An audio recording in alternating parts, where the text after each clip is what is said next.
The first titanium build on an iPhone, a new action button, improved cameras, and USB Type-C. Finally, this is the new iPhone 15 Pro and Pro Max. One of the first videos with these in the wall, so a thumbs up for your boy would be appreciated. I've had these for about 3 days now, and I have some early thoughts. But first, let's get them unboxed. So I have the blue titanium for the iPhone 15 Pro and the natural titanium for the Pro Max. These were the most popular choices. We do have a black and white titanium available too. And inside the boxes, as well as the devices, we do get a braided USB Type-C to USB Type-C cable. I am glad that this is braided. There's a little pack with a SIM card tool, warranty info, and a white Apple sticker. Now keep in mind that if you are based in the US, you may not get a SIM tool because it is eSIM only. Here in the UK, we still do get a SIM card tray. And here they are. Now, the blue titanium does remind me a lot of the iPhone 12 Pro blue, but the natural titanium is quite unique. I don't think we've had a color like this on an iPhone before, and maybe that's the reason why it's been so popular. So we do have a ceramic shield front with textured matte glass on the back, but the new thing is the frames. So we do have a titanium frame. This is the same titanium that's used on the Mars rover.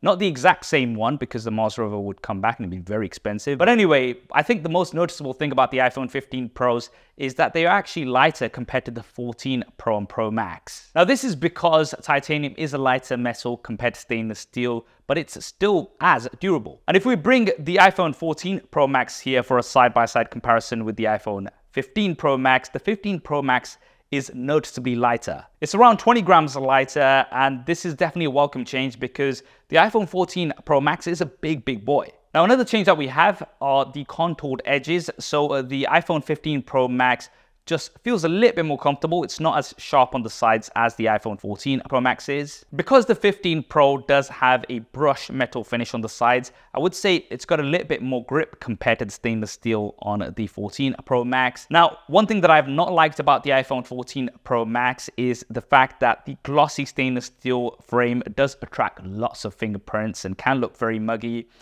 With the iPhone 15 Pro Max, fingerprints will be reduced because of that matte finish, but they are not completely gone. You'll still notice them, but they're just not as much as the iPhone 14 Pro Max. Now, another change we definitely have to talk about is something that you won't be able to see on the outside, and that is the new internal chassis structure, which makes the back more repairable. Now, you may or may not know that with the iPhone 14 Pro Max, if you were to smash the back of it, if you don't have Apple Care, it can cost up to $550 to replace. So that's like half the price of the phone. With the iPhone 15 Pro Max, it's going to cost around $200. So that's a significant reduction. Now, yes, it should have been the case from the start. I mean, replacing the back of a smartphone costing half the price of the smartphone is really not good. So I'm glad this is here, but yes, it should have been there before. Apart from that, the iPhone 15 Pro and Pro Max are very similar in size to the iPhone 14 Pro and Pro Max. They are slightly thicker, but they are slightly smaller in terms of the height and weight. And that is because of the slight improvement in the smaller bezels on the displays. Now, you'll probably only be able to notice the smaller bezels if you do bring them side by side. Yes, the bezels are noticeably thinner, but I wouldn't say it's something significant and something that you're going to be noticing if you are using either of these in isolation. Apart from that, the displays do remain unchanged. We have Super Retina XDR, 6.1 inches for the iPhone 15 Pro, 6.7 inches for the iPhone 15 Pro Max, OLED technology with ProMotion up to 120 Hz for a smooth experience. Always on display, something that I really like, to have glanceable information right there on my screen without having to pick it up. Up to 2000 nits of peak outdoor brightness, and we have the dynamic island. Now, the dynamic island is here to stay. We've now also got it on the iPhone 15 and 15 Plus. Now, I really do like the dynamic island. I think it makes the iPhones look very unique. And I also really like the different animations that you get, as well as the useful information. Let me give you an example. When I was catching my flight to go to the Apple event on United, I actually had a countdown timer for boarding right there in the dynamic island, which was so useful just to have that there at a glance. Now, having said that, I did mention in my iPhone 14 Pro Max review, as an actionable item, the dynamic island to me is something that I do not use because it is the topmost part of the smartphone and the least reachable. But anyway, let's now talk about the cameras. So as far as we can tell, the hardware for the selfie camera remains unchanged, 12 megapixels with an f1.9 aperture. And for the rear-facing cameras, so the ultra-wide camera, again, the hardware is relatively unchanged, so it's 12 megapixels with an f2.2 aperture, but we do have a new anti-reflective coating. We can still take macro photos with the ultra-wide camera, and for the primary camera, we have 48 megapixels. Now, this was a little bit confusing because in the keynote, Apple said that the sensor size is larger compared to the iPhone 15, not compared to the iPhone 14 Pro and Pro Max. So that tells me that the actual sensor and camera hardware is the same as the iPhone 14 Pro and Pro Max here for the primary cameras, but because of the new chip, we do have some improvements. Number one, we can now choose between multiple different focal lengths with the primary camera. So we could already do 1x as well as 2x, which would be using the middle part of the sensor to give you lossless zoom. But now we can also get the equivalent of 28 and 35 millimeters. So you've got some more focal lengths, which are also lossless. Now, what's more interesting to me is the fact that now automatically you'll be shooting at 24 megapixels. So Apple has got a balance between the photonic engine as well as the resolution to give you that sweet spot at 24 megapixels for most of your photos. And that's going to mean sharper images. And so far in my experience, I've been very impressed. Images are very sharp, detailed with lots of dynamic range and good color. Now, when you are using features like night mode, then you will be switched back to 12 megapixels because you will have to combine as many pixels as possible to bring in more light. But personally, what I'm most excited about are portraits. So we've now got next-gen portraits. Let me break this down because I have been so impressed with this so far. So traditionally, if you wanted to take portrait photos with a blurry background, then you would have to physically go into portrait mode and then take the photos. Now, with this mode, traditionally, you would not have live photos. With the iPhone 15 Pro and Pro Max, you do get live photos with portrait mode. However, what's more interesting is that the portrait mode depth effects will be stored whenever you take a normal image of a person or a pet. So this means you're no longer going to have to remember to go into portrait mode. You're no longer going to have to spend extra seconds going to portrait mode if you want to quickly capture a moment. You're going to be able to do this, then go in after the fact, and then change the depth amount. But you'll also now, for the first time, be able to shift focus as well. So maybe you want to focus on something else in that image. This is so awesome because I always encourage people to take photos in portrait mode. If somebody hands me their smartphone, I'll put it into portrait mode, take a photo, and they'll be like, wow, how did you take such a good image? And that's because it's portrait mode. Now you're not going to have to remember to go into portrait mode. Now you might be thinking, all right, what about if I'm not taking pictures of people or pets or something like that? Well, you simply just have to tap. So if you want that same effect on a regular photo, then you just have to tap to focus, and then it's gonna come up with this little F sign at the side, and it's gonna let you know that this image will be a normal image if you want it to, but it will also store that depth information so you can edit after the fact. So far, honestly, I absolutely love this feature. It is so good. But of course, guys, I've been working on a SuperSaf style camera comparison between the iPhone 15 Pro Max and the Samsung Galaxy S23 Ultra. I've already taken hundreds of images and videos. That video will be coming in the next day or so, so be sure to subscribe and hit that bell icon. Make sure you switch on all notifications so you do not miss it. Right, the third camera, the telephoto camera. So on the iPhone 15 Pro, the hardware is the same, 12 megapixels, and it's going to give you 3 times telephoto zoom. The iPhone 15 Pro Max exclusively gets a new 5x telephoto camera, which is using a new tetra prism design from Apple. And it's also a 25% larger sensor for the telephoto camera compared to that on the iPhone 15 Pro. Now, this is a big step up on the zoom side, and it can also go up to 25 times, which again, I have been comparing to the Zoom King, I would say, the Samsung Galaxy S23 Ultra.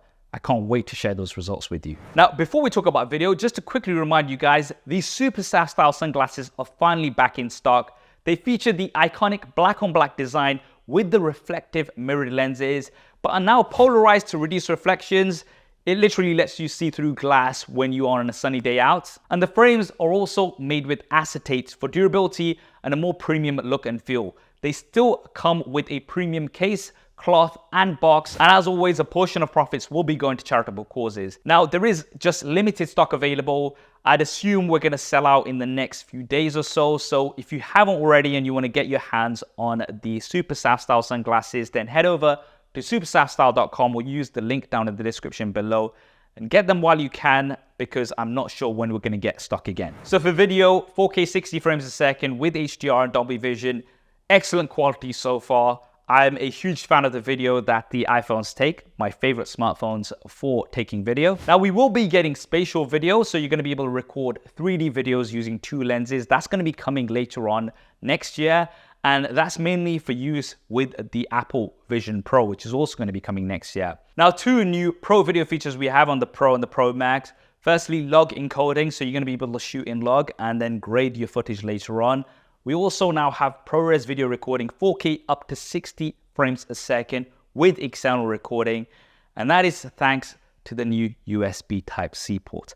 Finally, let's just talk about this for a second, because I've been ranting about this for many years. It was so frustrating to me that the new iPhone still had Lightning. Lightning was great when it initially came out 10, 11 years ago. But more recently, even all of my Apple products use USB Type-C, my MacBook Pro, my iPad Pro, my iPad mini. But as well as that, all of my other tech devices, such as the camera that I'm shooting this on, my Android smartphones, all have USB Type-C, but I still had to carry around a Lightning cable whenever I was traveling. There were times when I forgot it and I had to go ahead and buy a new one, which was super annoying. But now I can just have the one cable that is going to be with me all the time. Yes, it should have been here a long time ago, but I'm just glad that it's finally here. It's still really weird to be able to plug in USB Type-C on the iPhone. It's going to take me some time to get used to that. Now with the iPhone 15 Pro and Pro Max, they do support USB 3 speed. So that's up to 10 gigabits a second. That's around 20 times faster compared to what we had on Lightning. So this is going to be great for transferring stuff. But the iPhone 15 and 15 Plus still have USB 2 speed, so that's up to 480 megabits a second. Now, I'm not sure why Apple have done this. I'm assuming because they're not expecting iPhone 15 and 15 Plus users to be able to need those faster transfer speeds, such as for ProRes video recording, which you can't do. Now, for charging, we still have 20 watts of wide charging supported, so you're going to get around 50% in 35 minutes.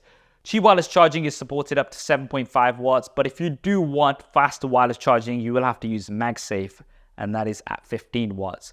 Now, in terms of the battery life, on Apple's website, it is claimed that we're going to be getting the same battery life as the 14 Pro Max. In my usage over the past few days, it does seem to be quite similar to my 14 Pro Max, and I am actually very happy with my battery life in the 14 Pro Max. I know some people haven't been. Now, I'm not actually sure if the battery size is exactly the same as the 14 Pro Max because it is lighter. I'm not sure if that's only thanks to the titanium or because it has a slightly smaller battery and potentially the more efficient chip. So we do have the A17 Pro, which is the industry's first 3nm chipset. And in comparison to the A16 Bionic, this will give you up to 20% faster GPU performance, up to 10% faster CPU performance. Are you going to notice that on the day-to-day? Probably not. The iPhone 14 Pro Max is still very fast and handles everything that I throw at it. However, there are some really interesting improvements on the A17 Pro. We have up to 4 times faster ray tracing than the A16 Bionic.